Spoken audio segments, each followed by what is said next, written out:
Good morning. Welcome. This is Fashion Art Media. I'm your presenter, Lydia Cutler, and today with me is a fashion designer from Europe. Thank you for being here. Welcome and tell us about yourself.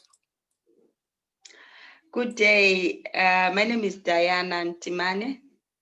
I'm from Zambia. Originally, I'm from Zambia, but I live in Ireland. Right. Yes. That's wonderful. So, how long have you been a fashion designer? When did you start making dresses? Okay, I can't tell you exactly how long because I started at a very young age, maybe 20 years ago. Actually, I'll say from even in school, because I remember one time when I was in primary school. In primary school, we were doing what's called needlework then, that time. So when we were doing needlework, I remember we were sewing with hand, back stitch, what you call back stitch and running stitch. So when I was doing the back stitch, we were making a dress or a skirt. I can't remember very well, long time. And my teacher actually took my dress and was showing it around, showing other students how a person needs to stitch for it neatly. So we're doing handwork that time. So even up to now, I like doing handwork. So then it went, started making slowly at home with my own hands. And then when I came to Ireland, one time I was, about 8 years ago, I started taking it seriously. I was out. I had maybe about 12 years ago. I had this man who was chasing me up, and I decided to make a dress for myself. So I made a dress and went out for a date. And he said, "Oh, your dress is beautiful." And I said, "I made it." And said, "You made it?" I said, "Yeah." And the relationship grew. And the next thing, he bought me a sewing machine. He bought me an overlocker. And he said to me, "You're wasting your time. You have to start making dresses." So, and that man ended up becoming my husband. Right. Wow. Yeah, what an interesting, what a nice story. I mean, that's amazing. So you got, well, you wore your dress to a date, and that actually gave you a husband. Amazing. Yes, yeah. Wonderful. So, where have you showcased your dresses so far? My dresses, I've showcased them in so many places. Like I've been to Aberdeen Fashion Week.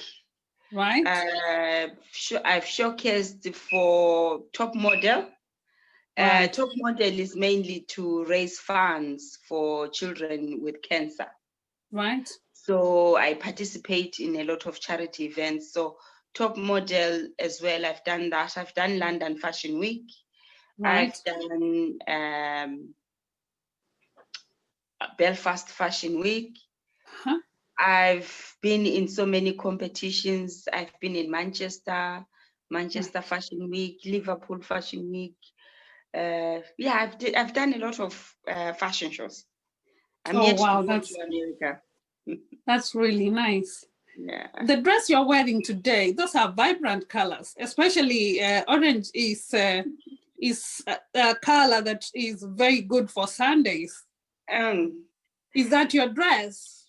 Yes, I made it myself. My husband is from South Africa.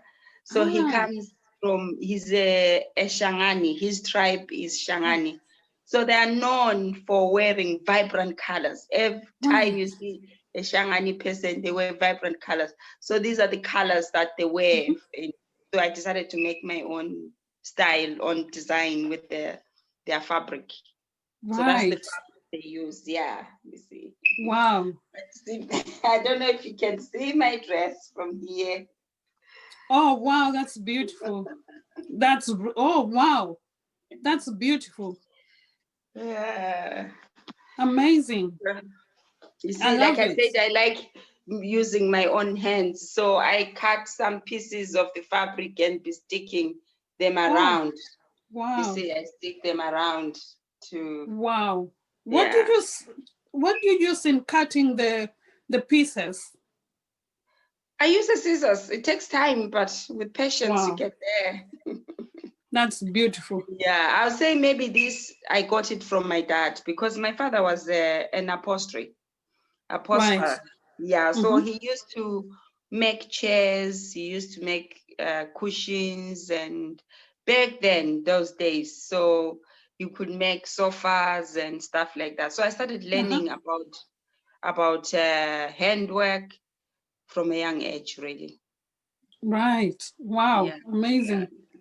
Yeah, I've heard that creative people actually inherit. I don't know, now that you say, I think it could be true that creative people inherit creativity from their parents.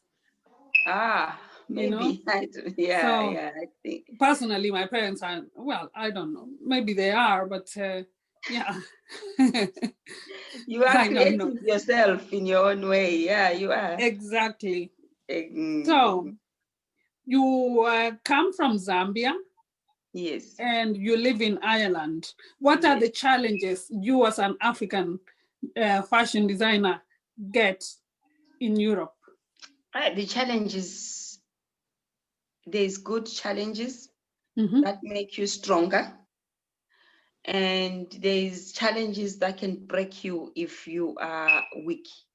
I remember one time I wanted to participate in a fashion show, and I was told in Dublin, I was told that it was only for certain people, for certain criteria. Wow. But and sometimes you find that in certain competitions, you are not considered at all. But having said that, surprisingly, there was one competition that I entered, and it was to do with recycling fabric, the recycling material. So there were a lot of designers there, and there was a television, a fashion television. I won't mention their name. That was there, a very well-known, big, worldwide fashion channel that was there. So I was there as well. I was the only Black person there. When we were at the backstage, they were going around asking everybody to show them their work and ask them questions and take them pictures, but they ignored me completely. Completely. I was there with my work, sitting. They ignored me. They didn't even come to me to ask me a simple question. And that was before the competition actually started. And that I was already broken by the time the competition was starting. I had already marked myself that I was not going to win anyway. So the competition went ahead, and all the judges were European, Caucasians, I would say. So I was the only African person, and my model was an African girl as well. So they did the competition, and then after the competition, they called number 3, the 3rd place, the 2nd place. So, you know, when it's the 1st place, they wait, they give that pause, you know, anticipation for people. So then I just said to my niece, you know what, they've given number 3, they've given number 2, my chances are slim, considering the way that I was already, I was feeling, and the way that I was ignored backstage. So let's go. And she was like, no, Auntie, wait. I think your stuff is good. I said, no, I'm going. I went backstage. I started packing. I started packing my work. And I had my name being called out as the 1st person. I couldn't believe it. And my niece was coming, Auntie, come on, you've won. And I was in shock. And the fashion channel that was there, they were the one now pulling my hand, want to take videos, want to take photographs, want to ask me questions, but they didn't have the backstage information, you know? Right. So like going back to your question, sometimes it depends. You meet those people who, I'll call it the way it is, who are racist. And at times you meet people who are not racist. Like, for example, the top model UK. I would tell you that man, I don't see any division in him. He embraces every nationality, every culture, every person, every race in his shows. Designers and models together. And he pulls people together and people work together. He is such a hard worker. I didn't tell him I'll mention him today. I don't know if it will be right for me to mention his name, but he is the one who leads Top Model UK. He's such a wonderful man. So sometimes you do meet people who can segregate, and at times you meet people who do not segregate. So it's exactly entirely up to your work. Your work, what you do, will speak for you. Exactly. So that's what I've learned, that sometimes you don't need to you don't need to be talking too much. You just let your work do the talking for you. Exactly. And then you go far. Exactly. So I know that in Ireland you also have Top Model. Have you taken part in Top Model Ireland? Oh yes, I did take part in Top Model Ireland, but it was only done once. So I don't know if it will be happening again. Right. Okay. Yeah. Wonderful. So if anyone wants, actually, do you have any advice that you can give people wanting to join the industry, especially people from the African community who live in Europe, are fashion designers? What advice can you give them? Follow your dream. Follow your dream. I mean, there's market out there. There's, I don't know, billions of people in this world who are looking to be dressed in one way or the other. So just follow your dream. The market is there. You always find someone who will like your outfit, your clothes. Sounds good. Sounds good. Finally, how can people reach you if they want your dresses or if they want advice from you? How can they reach you? I'm on Instagram as dianantimane on Instagram, and some of my clothes are being sold in Dublin in the design house, and they're also in a shop called We Do Good. So I have my clothes somewhere out there. I have not gone yet online, which is important as designers now. With this pandemic, I would say people should start going. I can't hear you. When people, when is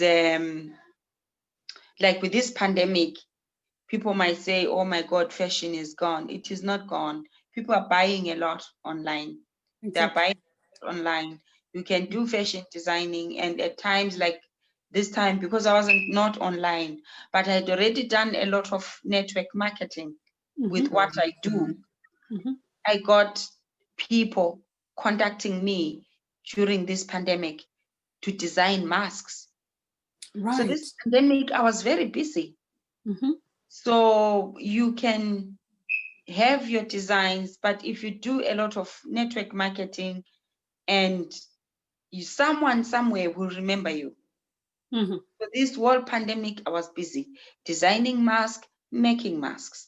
I had to employ a few people to help me to do the masks. And then from there, another channel opened up other than clothes. now to do like cushions, tea towel, high-end cushions, high-end tea towels, high-end muffs, you know, the oven gloves. So there's a lot that you can do with your handwork. Exactly. So I've got contracts doing all those things now during the pandemic. So people should always put yourself out there, because once you remove yourself from the spotlight or from the ground, it's just like in a field.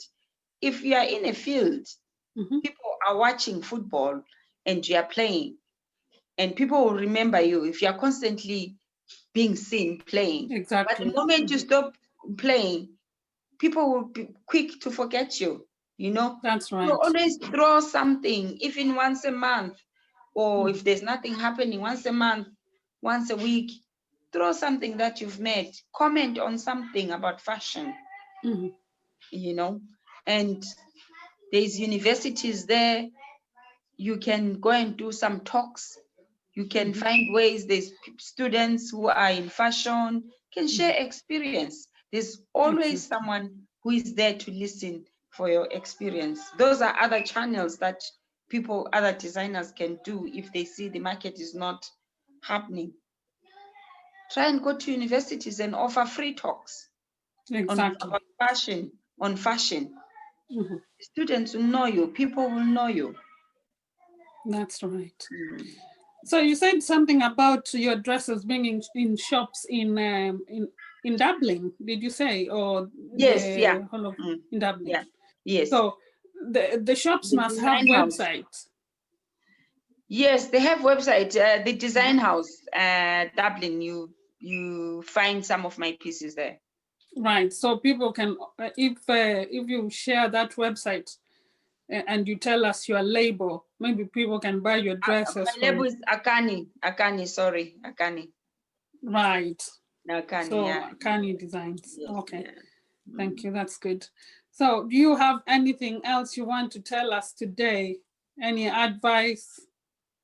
I think I've rendered a lot of advice today, and I'm glad to be here. And thank you for recognizing my work. I really appreciate that. And yeah, like I said earlier, follow your dream. Follow your dream. It is challenging, yes, but follow your dream. But sometimes you find that you'll be doing your designs and it might lead you to do something else, because it's not only all about dresses. I mean, the how, what I'm doing now about the house, the cushions and all those things, it's related to fashion. Exactly. It is related to fashion. So there's always something that you can do other than running. If it's hard to run your own label, you can start somewhere under another designer. Exactly. Yes, yeah, and then work your way up there. Exactly. Well, it's been really nice having you today, and very interesting what you've said, because I really have never known that a TV can actually discriminate on somebody. Yeah, this is things that we really don't know until you hear that they happen. I'm sorry about what happened to you at that time, but you are a good designer and you are a strong African lady, so keep going as you are. It was so embarrassing in the end, because they had to come start asking me questions and all that, but then the earlier footage they'd missed, you know. Exactly. But believe in yourself. I had lost hope, you know, and just from that time I learned that you need to believe in yourself. And from there I've went on to win awards. I've won Manchester Fashion Week. I've won some awards in different Fashion Week. Exactly. Yes. Exactly. Well, thank you so much for your time. It's been amazing, and keep doing what you're doing. And hopefully when the pandemic is over, we'd love to see you in Aberdeen Fashion Week again. I remember Definitely. I bought a dress from you for the awards one time. Oh yeah, yes. Yeah. It's a beautiful dress. Thank I still have it. Thank you. Thank Yeah. you. It is well. Thank you. Thank you for I your time. appreciate it. No problem. Okay. Bye-bye. Bye. Bye. Thanks.